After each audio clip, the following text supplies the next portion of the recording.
Hello and welcome my dear students. I am Rushali ma'am from VM academy classes Nashik. हम देख रहे हैं Maharashtra state board का question bank solution for chemistry. आज हम देखने वाले चैप्टर नंबर 14 बायोमोलिक्यूल्स। एक बड़ा टॉपिक है और बहुत ज़्यादा स्ट्रक्चर वाला टॉपिक है ये। तो ये आपके एग्ज़ाम में होगा, आपको मिनिमम 3 मार्क्स के लिए और विथ ऑप्शन कितने मार्क्स के लिए होगा, 4 मार्क्स के लिए होगा। तो इसके सारे क्वेश्चन को हम अच्छे से डिस्कस करते हैं। तो चलो स्टार्ट करते हैं question bank solution chapter number 14 biomolecules with VM academy Nashik. Okay, first question is multiple choice question. तो मल्टीपल चॉइस क्वेश्चन का पहला क्वेश्चन है। ये चैप्टर भी जैसे मैंने आपको बताया कि मिनिमम 3 मार्क और मैक्सिमम कितने मार्क्स के लिए आ सकता है विथ ऑप्शन 4 मार्क्स के लिए। तो biomolecule multiple choice question number 1 for 1 mark. Glucose on oxidation with dilute nitric acid gives. Glucose का जब ऑक्सीडेशन होगा डाइल्यूट नाइट्रिक एसिड क्या होता है, HNO3। उसके बाद हमें क्या मिलता है, तो हमें उसके बाद मिलता है यहाँ पे सैकेरिक एसिड। तो इसका ऑप्शन होगा ए, सैकेरिक एसिड। सेकंड क्वेश्चन देखो, द ग्लाइकोसाइडिक लिंकेज, इसे ग्लाइकोसाइडिक बॉन्ड भी कहा जाता है। इन द माल्टोज, माल्टोज का जो स्ट्रक्चर होगा उसमें ग्लाइकोसाइडिक बॉन्ड क्या होगा, इज फॉर्म बिटवीन। तो माल्टोज कैसे बनता है, एक ग्लूकोज मोलिक्यूल और दूसरा ग्लूकोज मोलिक्यूल दोनों एक दूसरे से क्या होंगे, ज्वाइन होंगे बाय द ग्लाइकोसाइडिक लिंकेज और ग्लाइकोसाइडिक बॉन्ड। तो क्या होता है यहाँ पे, एक ग्लूकोज स्ट्रक्चर का C1 जो कि अल्फा डी ग्लूकोज एसिड का C1 ज्वाइन होगा और दूसरे का C4 कार्बन नंबर 1 और कार्बन नंबर 4 एक दूसरे के साथ क्या बनाते हैं, यहाँ पे बॉन्ड बनाते हैं। तो इसका ऑप्शन होगा बी, C1 ऑफ ग्लूकोज, पहले ग्लूकोज का कार्बन 1 और दूसरे ग्लूकोज का कार्बन 4 दोनों क्या है, यहाँ पे ये लिंकेज या ये बॉन्ड बनाएंगे। Third question, the optically inactive alpha amino acid among the following is. तो कौन सा होगा, ऑप्टिकली इनएक्टिव का है मतलब कायरल कार्बन नहीं होंगे, तो कौन सा होता है, ग्लाइसिन होता है। बाकी सबके पास क्या है, जो कायरल कार्बन प्रेजेंट है, इसलिए बाकी सारे ऑप्टिकली एक्टिव है। सिर्फ ग्लाइसिन ऐसा है जिसके पास कोई भी कायरल कार्बन नहीं है। तो आपको याद रखना है, ग्लाइसिन ऐसा है कि जिसके पास कायरल कार्बन न होने की वजह से वो ऑप्टिकली क्या है, इनएक्टिव अल्फा अमीनो एसिड है। Next question, the sugar component of nucleotide unit in RNA is. तो क्या होता है RNA, तो क्या होगा यहाँ पे डी राइबोज। तो ये क्या होगा, इसका शुगर कंपोनेंट होगा न्यूक्लियोटाइड का RNA यूनिट का, तो उसका नाम होगा डी राइबोज। तो यहाँ पे डी ऑक्सी होता तो वो DNA का होता, एल राइबोज नहीं होता। यहाँ पे भी डी ऑक्सी है, वो भी DNA का होगा, तो इसका ऑप्शन क्या होगा, D ribose. Next question, the chemical nature of peptide bond in protein is. तो जो पेप्टाइड बॉन्ड होता है प्रोटीन में वो क्या होता है, हमेशा याद रखना है, वो क्या होता है, सेकेंडरी अमाइड होता है। अमाइड नहीं है, सेकेंडरी अमाइड होगा ये। तो जो बॉन्ड होगा प्रोटीन में, जो पेप्टाइड बॉन्ड होता है उसका केमिकल नेचर कैसे होगा, वो सेकेंडरी अमाइड से बनता है। Next question, which of the following structure of DNA carries genetic information of the organism. तो कौन सा स्ट्रक्चर कैरी करता है, the primary structure of DNA। Always remember, जो प्राइमरी स्ट्रक्चर होगा DNA का वही हमारी जेनेटिक इंफॉर्मेशन को क्या कर सकता है, कैरी कर सकता है। बाकी इनमें से कोई भी नहीं, डबल हेलिक्स स्ट्रक्चर नहीं करता, कॉम्प्लीमेंट्री भी नहीं करता, शुगर फॉस्फेट जो बैकबोन है ये भी नहीं करता। तो जेनेटिक इंफॉर्मेशन कौन कैरी करता है, the primary structure of DNA। Next question, question number 7, in the process of denaturation there is no change in structure of following protein. तो जब भी डीनेचुरेशन होता है तो कौन से प्रोटीन के स्ट्रक्चर में चेंज नहीं होता, तो इसका आंसर है प्राइमरी। तो जब भी डीनेचुरेशन प्रोसेस होगी तो प्राइमरी प्रोटीन जो होता है उसके स्ट्रक्चर में कोई भी चेंजेस नहीं होते। Question number 2, very short answer question for 1 mark. First question, write the name of polysaccharide use for commercial preparation of glucose. तो ग्लूकोज के कमर्शियल प्रिपरेशन के लिए कौन सा पॉलीसैकेराइड यूज होता है? तो इसका एग्जाम्पल है, इसका आंसर है स्टार्च। तो 1 मार्क के क्वेश्चन है, आप एक लाइन में आंसर लिख सकते हो या एक वर्ड में भी आंसर लिख सकते हो। तो ऐसा भी लिख सकते हो, the polysaccharide use for commercial preparation of glucose is starch. Second question देखो, draw the structure of alpha D glucopyranose. तो ये है alpha D plus glucopyranose. तो देखो इस स्ट्रक्चर को अच्छे से, ये स्ट्रक्चर आपको क्या करना है? ड्रॉ करना है। तो ये जो स्ट्रक्चर है उसे कार्बन को नंबरिंग देके याद रखो, कौन से कार्बन को क्या अटैच करना है और कितने कार्बन की चेन है, 5 कार्बन की, और 6th मेंबर कौन है? ऑक्सीजन है। तो नंबरिंग से याद रखो और जो भी स्ट्रक्चर है स्ट्रक्चर की थोड़ी प्रैक्टिस करो। नेक्स्ट क्वेश्चन देखो, write the structure of zwitterion alanine. तो ज्विटर आयन एलामाइन का ये बहुत ही इंपॉर्टेंट है, हमेशा आता है एग्जाम में। तो ज्विटर आयन जो एलामाइन है उसका स्ट्रक्चर, एलानाइन है उसका स्ट्रक्चर देखो कैसे होगा। सेंटर में एक कार्बन होगा और उसके 4 अलग अलग बॉन्ड है, COO minus, NH3 plus, H and CH4। तो इसे ज्विटर आयन एलानाइन कहा जाता है। Next question, write the name of the unit to which glucose unit is link to form the sucrose. तो ग्लूकोज जब भी क्या है, सुक्रोज के साथ क्या होता है? लिंक होता है। तो कौन सा मोलिक्यूल बनता है? फ्रुक्टोज यूनिट बनता है। Next question, write the name of the base present in DNA but not found in the RNA। तो थायमिन जो होता है वो DNA में प्रेजेंट होता है बट RNA में वो प्रेजेंट नहीं होता। तो दोनों में क्या है? 4 बेस प्रेजेंट है, 4 में से 3 दोनों के कॉमन है, एक ही अलग है। तो जो अलग है उसे याद रखो। DNA में क्या प्रेजेंट होता है?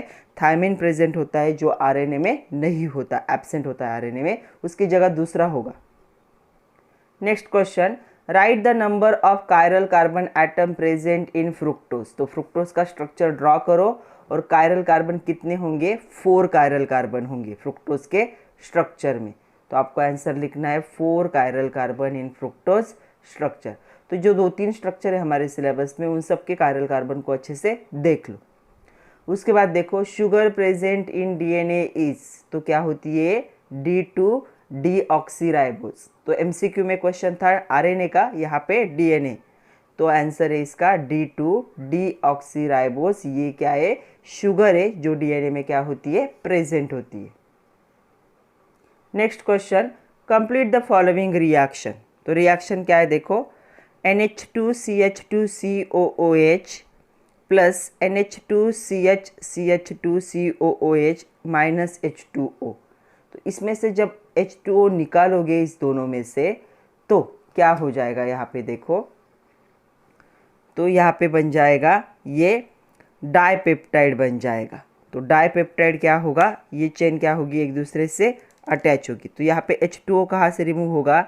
यहाँ से OH, और इस नाइट्रोजन का एक हाइड्रोजन क्या हो जाएगा? रिमूव होगा। और ये दोनों क्या होंगे? कहा ये बॉन्ड डायरेक्टली NH के साथ ज्वाइन होगा। देखो कार्बन डायरेक्ट NH के साथ ज्वाइन होके आगे की चेन बना रहा है। तो आप क्या करो, यहाँ पे H को सेपरेट लिखो। यहाँ पे मैं एक H दिखा रही हूँ, नीचे एक H। तो यहाँ से ये ऐसे क्या होगा? रिमूव हो जाएगा और ये ग्रुप डायरेक्टली इस कार्बन के साथ ज्वाइन हो जाएगा। तो इसे कहा जाता है डाइपेप्टाइड। तो स्ट्रक्चर को अच्छे से ड्रॉ करो।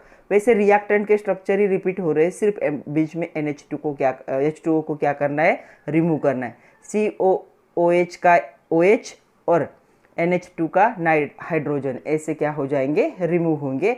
तो ये स्ट्रक्चर बनेगा जिसका नाम है dipeptide. Next, short answer question type 1 for 2 marks. तो देखो फर्स्ट क्वेश्चन क्या है।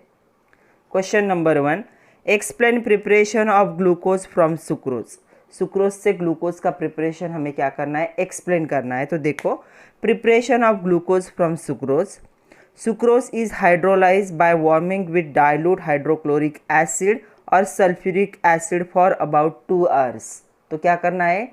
यहाँ पे सुक्रोज को थोड़ा सा वार्म करना है, थोड़ा सा हीट करना है, किसके प्रेजेंस में? एक तो डाइल्यूट HCl यूज़ कर सकते हो या डाइल्यूट H2SO4 यूज़ कर सकते हो। ये प्रोसेस कितने टाइम के लिए करनी है? 2 आवर्स के लिए करनी।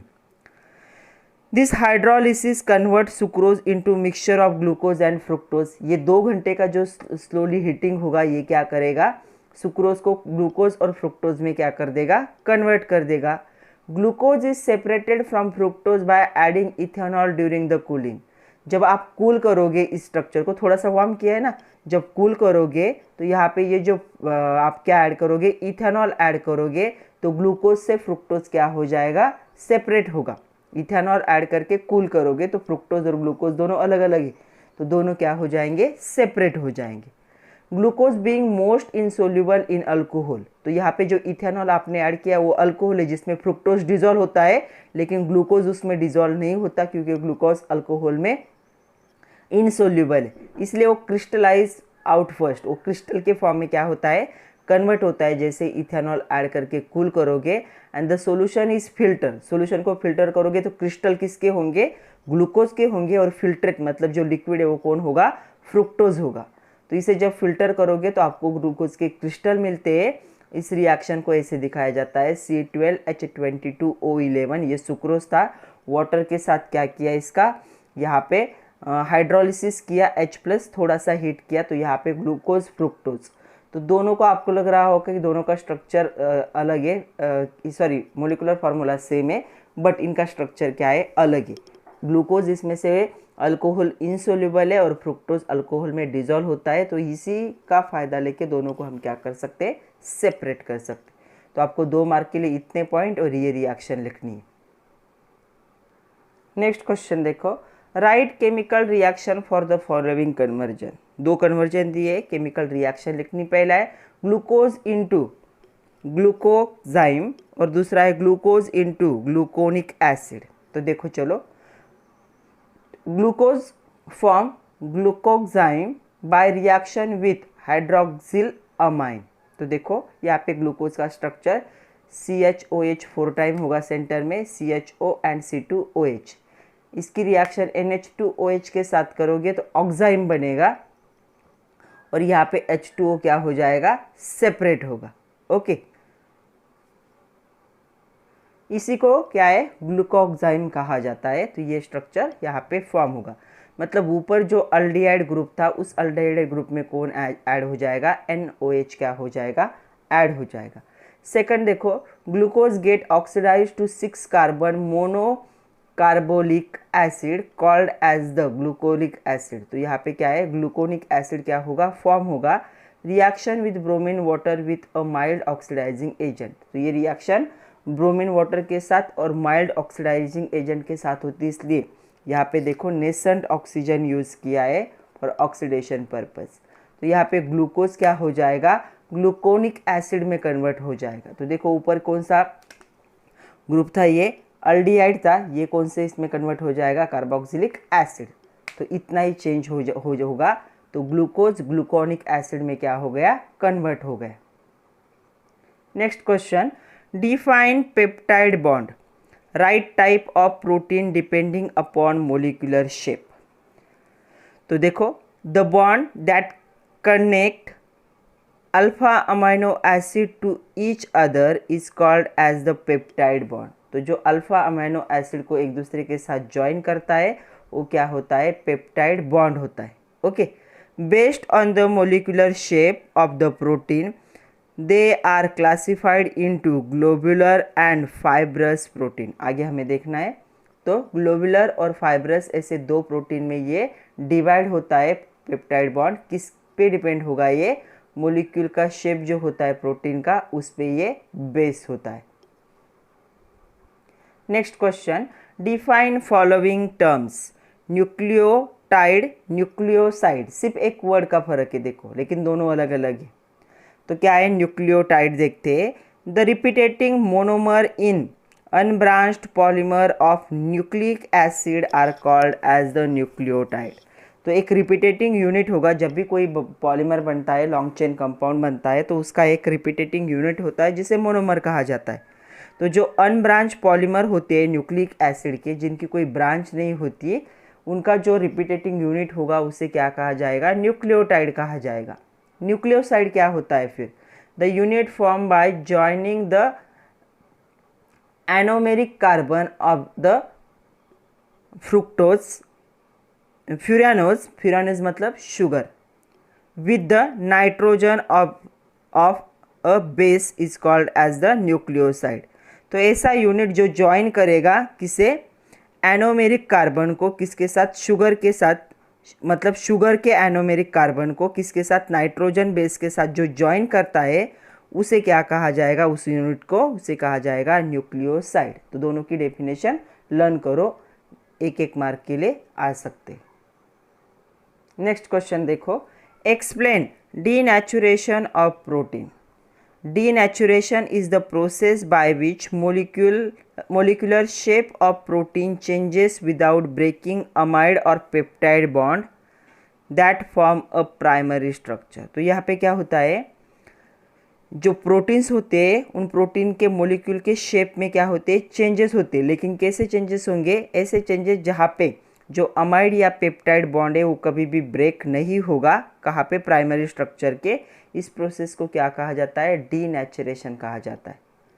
Okay, at high temperature acid and base and even in agitation can dispute the non covalent interaction responsible for the specific shape of protein. तो जो शेप चेंज है उसके लिए कौन कौन रिस्पॉन्सिबल है, हाई टेम्परेचर, एसिड, बेस, ऐसे या कुछ ऐसे केमिकल जो क्या करेंगे, शेप को चेंज करेंगे। इनको क्या कहा जाता है, इसे कहा जाता है डीनेचुरेशन ऑफ प्रोटीन। तो इनके प्रेजेंस में क्या होगा, प्रोटीन का शेप में चेंज होगा विदाउट ब्रेकिंग द अमाइड और peptide bond. Denaturation result in disturbing the secondary and tertiary and quaternary structure of protein। तो ये क्या होता है, यहाँ पे प्राइमरी स्ट्रक्चर में कोई भी चेंज नहीं होती। कौन सा स्ट्रक्चर चेंज होगा, secondary, tertiary and quaternary structure क्या होगा, चेंज होगा।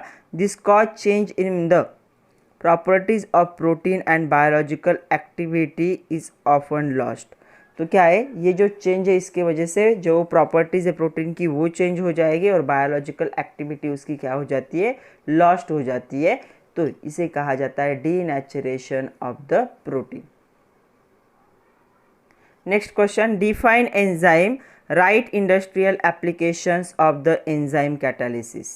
तो एंजाइम्स क्या करते हैं, they are the protein which catalyze the physiological reactions. तो बॉडी के अंदर जो भी रिएक्शन होते हैं उनको कैटालाइज करने वाले जो प्रोटीन होते हैं उनको ही क्या कहा जाता है, एंजाइम कहा जाता है।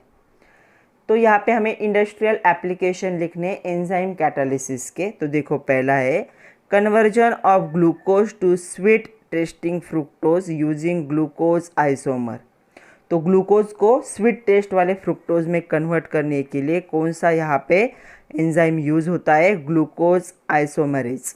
ASE आ जाए तो समझ लेना है लास्ट में वो क्या होता है, एंजाइम, ASE एंजाइम होता है। दूसरा है manufacture of new antibiotic using penicillin G acetylase. तो ये भी क्या है, एंजाइम है जो एंटीबायोटिक बनाने में यूज़ होता है। तीसरा है manufacture of the laundry detergent using the protease. तो ये जो भी डिटर्जेंट बनाते हैं हम उसमें यूज़ होता है। नेक्स्ट है देखो, manufacture of ester used in the cosmetics using generation of engineered enzyme. तो यहाँ पे क्या है, कॉस्मेटिक बनाने में भी ईस्टर को क्या किया जाता है, यूज़ किया जाता है। तो ये कुछ इंडस्ट्रियल एप्लीकेशन है एंजाइम के जहाँ पे वो कैटालिसिस का रोल भी प्ले करेंगे। और एंजाइम क्या होते हैं, प्रोटीन होते हैं जो कैटालिसिस प्रोसेस में हेल्प करेंगे वो या कैटालिस्ट की तरह एक्ट होंगे। Next question, draw the structure of following. पहला 2-डीऑक्सी डी राइबोस और दूसरा हमें का क्या ड्रॉ करना है, साइटोसिन ड्रॉ करना है। 1 मार्क के लिए होगा, हर एक को 1 मार्क है। तो देखो, पहला जो है स्ट्रक्चर 2-डीऑक्सी डी राइबोस है। तो इसमें कितने कार्बन है, 4 कार्बन है और एक क्या है, ऑक्सीजन है। 5 मेंबर की चेन है, अच्छे से ड्रॉ करके देखो। दूसरा है साइटोसिन। तो साइटोसिन का स्ट्रक्चर तो हम बायो में भी देख चुके हैं और यहाँ पे भी वापस रिपीट हुआ है। तो साइटोसिन का स्ट्रक्चर भी ड्रॉ करो। ये 6 मेंबर का रिंग है जिसमें से 2 मेंबर नाइट्रोजन होंगे। अच्छे से स्ट्रक्चर को 1-2 बार ड्रॉ करके देखो। Next question, explain globular and fibrous protein with example. जैसे मैंने बोला था कि हमें आगे देखना ही है, प्रोटीन के 2 टाइप है। तो पहला है globular protein. Molecules of globular protein have the spherical shape. तो शेप के हिसाब से उसके 2 टाइप है। इसका स्पेरिकल शेप होता है, ग्लोबुल मतलब स्पेरिकल, राउंडेड शेप वाला। This shape result from coiling around of the polypeptide chain of protein. तो क्यों ये गोल स्ट्रक्चर वाला बना है या स्पेरिकल बना है? तो इस प्रोटीन ने क्या कर लिया, खुद को कॉइल कर लिया किसके अराउंड, पॉलीपेप्टाइड चेन जो है प्रोटीन की उसके around. Globular proteins are usually soluble in water. तो ग्लोबुलर प्रोटीन वाटर में क्या होते हैं, डिजॉल्व हो जाते हैं। याद रखना है वाटर सोल्यूबल है। एग्जाम्पल देखो, इंसुलिन। तो इंसुलिन पता है, इसे इंजेक्ट किया जाता है डायबिटिक्स पेशेंट को। एक जो अल्ब्यूमिन होता है वो, उसके बाद सीरम अल्ब्यूमिन होता है, उसके बाद ल्यूगेमिलिन होता है जो कि पल्सेस में जो प्रोटीन्स प्रेजेंट होता है वो, जैसे चने की दाल या जो भी पल्सेस होंगे उसमें प्रेजेंट होता है प्रोटीन वो। तो ये सारे क्या है, वाटर सोल्यूबल है और ये क्या होते हैं, स्पेरिकल शेप वाले होते हैं। दूसरा देखो, fibrous protein. The molecules of fibrous protein have the elongated rod like shape. तो ये रॉड शेप वाले होते हैं। This shape is result in the holding the polypeptide chain of protein parallel to each other. तो ये क्यों ऐसे बनते हैं, निडल शेप वाले या रॉड शेप वाले? पॉलीपेप्टाइड चेन के साथ ये पैरेलल स्ट्रक्चर बनाते। Hydrogen bond and disulphide bond are responsible for this shape. तो यहाँ पे हाइड्रोजन बॉन्डिंग भी होता है और डाइसल्फाइड बॉन्ड भी होता है, उसकी वजह से स्ट्रक्चर रॉड जैसा बनता है या इलॉन्गेटेड बनता है। This proteins are insoluble in water. पानी में ये डिजॉल्व नहीं होते, इनसोल्यूबल है ये वाटर में। जैसे कि कैरेटिन है, ये कैरेटिन हमारे हेयर में, नेल में या उल में प्रेजेंट है। अगर ये वाटर सोल्यूबल होते तो हमारे नेल, हेयर पानी में डिजॉल्व हो जाते। उसके बाद मायोसिन, ये जो प्रोटीन है हमारे मसल में प्रेजेंट होता है। तो ये वाटर इनसोल्यूबल है, इसलिए पानी पीने से हमें कोई फ़र्क नहीं पड़ता। तो कैरेटिन और मायोसिन ये दोनों क्या है, फाइब्रस प्रोटीन के एग्जाम्पल है जो रॉड या इलॉन्गेटेड शेप के होंगे एंड वाटर इनसोल्यूबल होंगे। Next question number 9, classify the following carbohydrates into monosaccharide, disaccharide, oligosaccharide and polysaccharide. Glucose, cellulose, maltose and last वाला क्या है यहाँ पे, स्टाइकियोज। तो देखो मोनोसैकेराइड कौन है, ग्लूकोज। हमेशा याद रखना, हर एक का एक एक 2-2 एग्जाम्पल लर्न कर लोगे तो क्लासिफिकेशन ईजी हो जाएगा। उसके बाद है ओलिगोसैकेराइड कौन है, माल्टोज। ओलिगोसैकेराइड में डाइसैकेराइड माल्टोज है। टेट्रासैकेराइड कौन है यहाँ पे, जो टेट्रा मतलब 4 कार्बन चेन, तो यहाँ पे क्या है वो, स्ट्रैटियोज।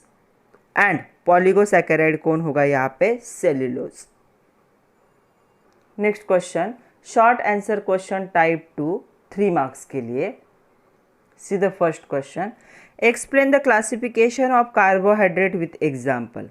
तो classification of carbohydrate are classified into 3 broad group accordance with their behaviour on hydrolysis. तो पहला है मोनोसैकेराइड, दूसरा है ओलिगोसैकेराइड और तीसरा है पॉलीसैकेराइड। ऐसे 3 मेन क्या है इसके क्लास है। तो पहला देखो, monosaccharides. The monosaccharides are carbohydrate which do not hydrolyse further into small unit of the polyhydroxy aldehyde और कीटोन। क्योंकि ये सबसे छोटा यूनिट है, मोनो मतलब सिंगल, तो ये सबसे छोटा यूनिट है। और कितने छोटे यूनिट में कन्वर्ट होगा, तो और छोटे यूनिट में ये कन्वर्ट नहीं हो सकता, इसलिए हाइड्रोलाइज नहीं होगा वाटर के साथ, जैसे कि ग्लूकोज है, फ्रुक्टोज है या राइबोज है। ये तीनों भी एग्जाम्पल है मोनोसैकेराइड के। दूसरा है ओलिगोसैकेराइड। तो these are the carbohydrates which on hydrolysis yield 2 to 10 unit of monosaccharide. 2 से लेकर 10 यूनिट तक मोनोसैकेराइड को बना सकते हैं ऑन हाइड्रोलिसिस। एंड उनका जो फर्दर क्लासिफिकेशन है वो कैसे होगा देखो, डाइसैकेराइड, ट्राइसैकेराइड, टेट्रासैकेराइड, पेंटासैकेराइड, ऐसे कितने कार्बन के चेन उनमें कितने प्रेजेंट है उस पे ये डिपेंड होगा। तो देखो पहला यहाँ पे है डाइसैकेराइड, ये क्या बनाएगा, हाइड्रोलिसिस पे 2 मोनोसैकेराइड बनाएगा जैसे कि सुक्रोज। दूसरा एग्जाम्पल है ट्राइसैकेराइड का, तो ये 3 मोनोसैकेराइड के यूनिट बनाता है हाइड्रोलिसिस पे जैसे कि रैफिनोज। सैकेराइड जो होता है ये क्या बनाता है, 4 मोनोसैकेराइड के यूनिट बनाएगा हाइड्रोलिसिस, ऐसे 10 तक जा सकता है। ओके, इन सबको एक साथ क्या कहा जाता है, ऑलिगोसैकेराइड कहा जाता है। इसका एग्जाम्पल है स्ट्राइकोज। पॉलीसैकेराइड क्या होता है, it gives the very large number of monosaccharide unit. जब 10 से भी ज़्यादा मोनोसैकेराइड के यूनिट बन सकते हैं ऑन हाइड्रोलिसिस, कंप्लीट हाइड्रोलिसिस, उसे क्या कहा जाता है, पॉलीसैकेराइड कहा जाता है। जैसे कि स्टार्च है, ग्लाइकोजन है, उसके बाद सेलुलोज है, ये सारे एग्जाम्पल क्या है, पॉलीसैकेराइड के। तो 3 मार्क होंगे 3 टाइप और उनके एग्जाम्पल को। नेक्स्ट क्वेश्चन देखो, what is the action of following reagent on glucose. पहला है एसिटिक अनहाइड्राइड, दूसरा है हाइड्रोक्सिल अमाइन और लास्ट है हाइड्रोजन आयोडाइड। तो देखो पहला देखते हैं हम, glucose react with acidic anhydride to form the glucose penta acetate. तो देखो ये ग्लूकोज का स्ट्रक्चर है, ये एसिटिक अनहाइड्राइड का स्ट्रक्चर है, तो यहाँ पे ये ग्लूकोज पेंटानोज बनता है और एसिटिक एसिड इसका क्या होगा, बाय प्रोडक्ट होगा। तो आपको ये रिएक्शन लिख के थोड़ी सी प्रैक्टिस करने की ज़रूरत है। दूसरा है glucose forms the oxime by reaction with the hydroxyl amine. तो ये रिएक्शन ऑलरेडी हम देख चुके हैं।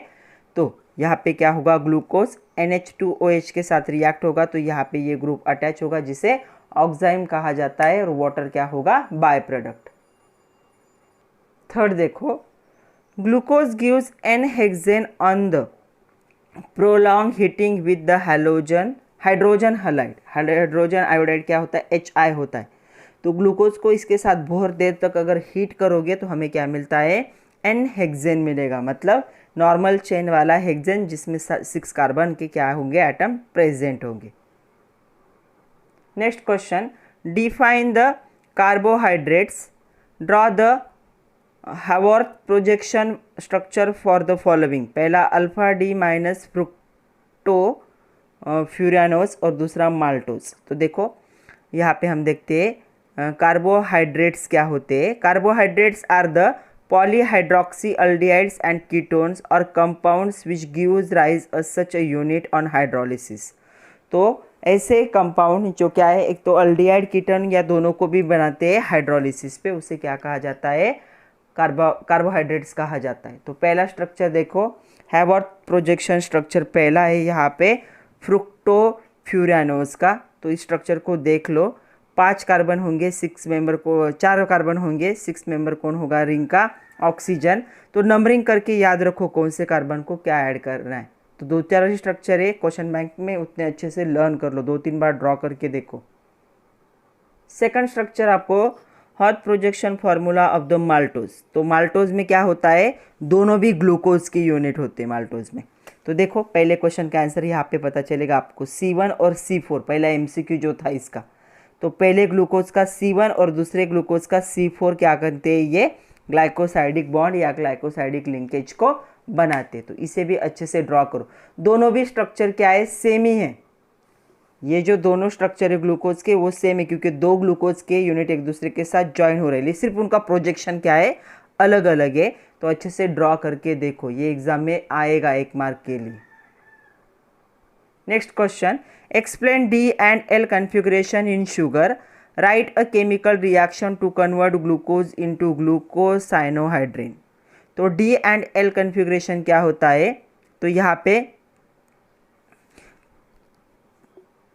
तो कन्वेंशनली क्या होता है, जो पॉजिटिव ग्लिसरॉल्डिहाइड का जो रिप्रेजेंटेशन है, ये फिशर प्रोजेक्शन फार्मूला यूज़ करके, जिसमें OH बॉन्ड अटैच होगा C2 कार्बन को राइट साइड में, और इसे डिनोट किया जाता है सिंबल D से। तो D को हम डेक्स्ट्रोरोटेटरी भी कहते हैं। उसके जैसे ही क्या होगा, यहाँ पे ग्लिसरॉल्डिहाइड को जो डिनोट किया जाएगा L के साथ, क्या है, the compound are correlated to the series of chemical reaction जैसे positive glyceraldehyde are said to be the D conformation, तो उसे डी कन्फॉर्मेशन कहा जाएगा। तो ये जो कंपाउंड होते हैं केमिकली को रिलेटेड होते हैं, और निगेटिव जो होगा माइनस साइन वाला जो ग्लिसरॉल्डिहाइड होगा इसे क्या कहा जाता है, एल कन्फिग्रेशन। तो इसे मोस्टली हम क्या कहते हैं, लिवो रोटेटरी कहते हैं। This system relative configuration of the chiral compound, तो कायरल कंपाउंड का रिलेटिव कन्फिग्रेशन होता है।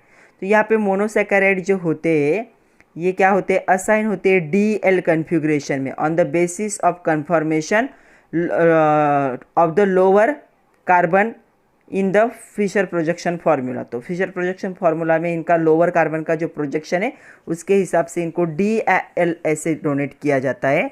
तो जो रिलेटिव कन्फिग्रेशन होगा प्लस ग्लूकोज का with respect to the plus glyceraldehyde, इसको ऐसे ड्रॉ किया जाता है। देखो तो यहाँ पे क्या है, ये ग्लिसरॉल्डिहाइड है और ये क्या है, यहाँ पे ग्लूकोज है, दोनों भी क्या है, डी। तो आपको क्या याद रखना है, जब इस साइड में OH होगा तो स्ट्रक्चर क्या है, डी। जब भी फार्मूला में इस साइड में OH होगा तो वो स्ट्रक्चर क्या होता है, डी होता है। जब यहाँ पे इस साइड में चला जाएगा तो इस कार्बन के लिए ये क्या है, लिवो रोटेटरी हो जाएगा, मतलब यल। सेकंड देखो, glucose form the cyanohydrin on reaction with the hydrogen cyanide. तो हाइड्रोजन साइनाइड के साथ HCN के साथ रिएक्शन करोगे तो ये जो अल्डिहाइड है ये ऐसे कार्बन कन्वर्ट हो जाएगा, इसे ग्लूकोज साइनोहाइड्रीन कहा जाता है। तो ये रिएक्शन को भी 1 मार्क होगा। नेक्स्ट क्वेश्चन देखो, define alpha amino acid, draw the structure of zwitter ion alanine, ये तो हम देख चुके हैं, and the hot formula for the sucrose. तो पहले हम देखते हैं अल्फा अमीनो एसिड क्या है। Alpha amino acid are the carboxylic acid having an amine, amine मतलब NH2 group, bonded to the alpha carbon that is the carbon next to the carboxyl COOH group। तो देखो COOH group के next carbon के साथ कौन attach है, यहाँ पे अमाइनो ग्रुप अटैच है, तो इसे क्या कहा जाता है, अल्फा अमाइनो एसिड। तो ज्विटर आयन भी अल्फा अमाइनो एसिड ही है, सिर्फ यहाँ पे क्या है, उसमें थोड़े से मॉडिफिकेशन हुए। तो देखो स्ट्रक्चर क्या होगा, पहले डेफिनेशन को समझ लो। तो COOH जहाँ पे भी लिंकेज होगा उसके नेक्स्ट कार्बन के साथ जब NH2 ग्रुप क्या होता है, अटैच हो जाता है, बॉन्ड बना लेता है, उसे क्या कहा जाता है, अल्फा अमाइनो एसिड कहा जाता है। तो अल्फा कार्बन के साथ अमाइन ग्रुप ज्वाइन हुआ। ज्विटर आयन का स्ट्रक्चर देखो, इसे एलानाइन भी कहा जाता है। तो चारों को याद रखो, ये क्या है, 4 अलग अलग बॉन्ड है, उसके साथ hydrogen CO- CH3 and NH3+। तो इस स्ट्रक्चर को ड्रॉ करो, क्वेश्चन बैंक में 2 बार आया है ये। नेक्स्ट देखो, हैबट फार्मूला फॉर द सुक्रोज। तो सुक्रोज में एक ग्लूकोज का यूनिट होता है और एक फ्रुक्टोज का यूनिट होता है। तो ग्लूकोज का यूनिट और फ्रुक्टोज के यूनिट को सेपरेटली याद रखो, ऐसे सेपरेट, और फिर दोनों को क्या कर दो, एक दूसरे के साथ पॉलीपेप्टाइड लिंकेज से ज्वाइन कर दो। तो स्ट्रक्चर आपको ड्रॉ करके देखने पड़ेंगे। Next question, explain primary structure of protein. Primary structure protein का एक्सप्लेन करना है। Right a commercial method for preparation of the glucose. Glucose के प्रिपरेशन के लिए कमर्शियल मेथड बतानी है। तो सबसे पहले देखो प्राइमरी स्ट्रक्चर ऑफ प्रोटीन क्या होगा। Primary structure of protein is the sequence of the constituent alpha amino acid residue link by the peptide bond. तो अल्फा अमाइनो एसिड को पेप्टाइड बॉन्ड से लिंक करके जब दिखाओगे उसे प्राइमरी स्ट्रक्चर ऑफ प्रोटीन कहा जाता है। Any change in the sequence of amino acid residue result in different protein. जैसे ही थोड़ा सा चेंज हो जाएगा अमाइनो एसिड के सीक्वेंस में तो प्रोटीन का टाइप चेंज होगा, प्राइमरी, सेकेंडरी, टर्शरी, क्वाटरनरी, ऐसे अलग अलग टाइप है उसके। Primary structure of protein is represented by writing 3 letter symbol of amino acid residue as per their sequence in the concerned protein। तो concerned protein में amino acid का कौन सा सीक्वेंस है, तो इसे सिंपल 3 सिंबल लेटर सिंबल से क्या किया जाता है, डिनोट किया जाता है। The symbols are separated by the dash. Symbol को डैश से सेपरेट किया जाता है, 3 सिंबल यूज होंगे और तीनों को डैश से सेपरेट किया जाएगा। According to the conversion the N terminal amino acid residue is return at the left, जो एन टर्मिनल होता है उसे लेफ्ट में लिखा जाता है। उसके बाद the C terminal amino acid को राइट में लिखा जाएगा। तो सी टर्मिनल और एन टर्मिनल ऐसे दो होते, तो एक को राइट में और एक को लेफ्ट में लिखा जाएगा। उसी को यहाँ पे देख लो।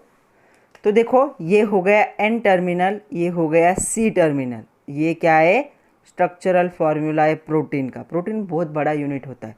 तो देखो इस स्ट्रक्चर को 3 लेटर से दिखाया गया, ALA बीच में डैश आ गया, GLI बीच में डैश आ गया, SERA से क्या किया जाता है, दिखाया। तो ये एन टर्मिनल है, इसे कौन से साइड में दिखाया जाएगा, एन टर्मिनल को ये हमेशा लेफ्ट साइड में होता है, और सी टर्मिनल हमेशा कौन से साइड में होता है, राइट साइड में होता है। ओके, ये अमाइनो एसिड के सिंबल है जो प्रोटीन के स्ट्रक्चर को डिनोट करने के लिए यूज किए जाते।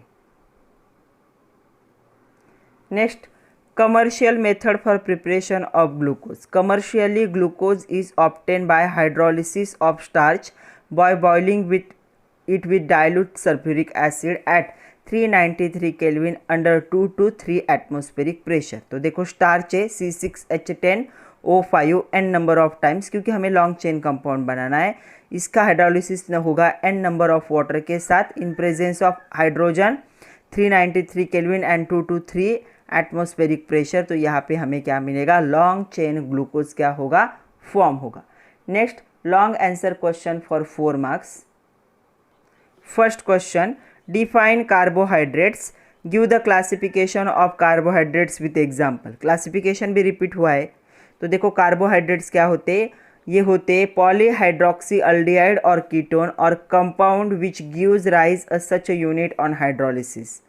तो ये क्या है, हाइड्रोलिसिस पे अल्डिहाइड कीटोन या इनके जैसे क्या है कंपाउंड बनाते, वो क्या होते, कार्बोहाइड्रेट।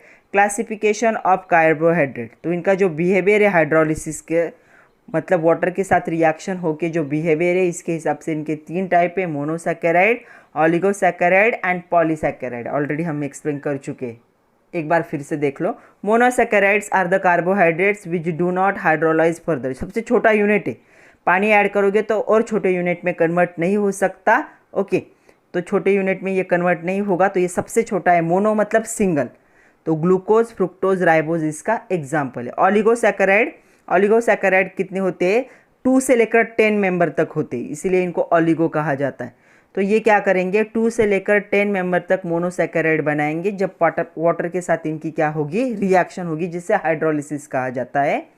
तो यहाँ पे डाइसैकेराइड बना सकते हैं, ट्राइसैकेराइड बना सकते हैं, टेट्रा बना सकते हैं, पेंटा बना सकते हैं। तो disaccharide yield 2 monosaccharide unit hydrolysis पे, जैसे कि सुक्रोज इसका एग्जाम्पल है। ट्राई कितना बनाएंगे, 3 मोनोसैकेराइड बनाएंगे, इसका एग्जाम्पल है रैफिनोज। टेट्रा कितना बनाएंगे, 4 बनाएंगे, इसका एग्जाम्पल है स्टाइकोज। एंड जो पॉलीसैकेराइड होते हैं ये क्या है, 10 से ज़्यादा क्या होंगे, यूनिट बनाएंगे मोनोसैकेराइड के, जब पानी के साथ हाइड्रोलिसिस होगा। तो इसका एग्जाम्पल है starch, glycogen and the cellulose. तो ये भी क्वेश्चन इंपॉर्टेंट है, क्वेश्चन बैंक में 2 बार रिपीट हुआ है। तो आपको क्या है, मीनिंग याद रखो और एग्जाम्पल याद रखो इनका।